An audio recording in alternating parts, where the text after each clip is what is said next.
مثل التصوير الوارد على لسان المتهم وجائز الحدوث بأي من الأداتين المذكورتين بمذكرة النيابة العامة، السكين والساطور. خامسا، لا يوجد ما يمنع من كون الوفاة حدثت من اسفكسيا الخنق على هيئة الضغط بالأيدي على العنق، وهي جائزة المعاصرة للتاريخ الوارد بمذكرة النيابة العامة.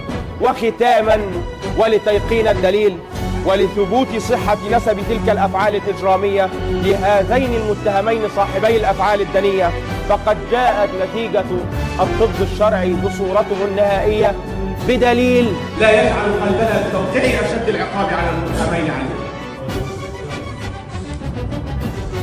وقد جاء نتيجة عينات الدماء المأخوذة من على جسم الماسورة وعينات الدماء المرفوعة بالحائط الداخلي الخاص بمنزل المتهمين اتفقت بالبصمة الوراثية للمبني عليه. سيد الرئيس،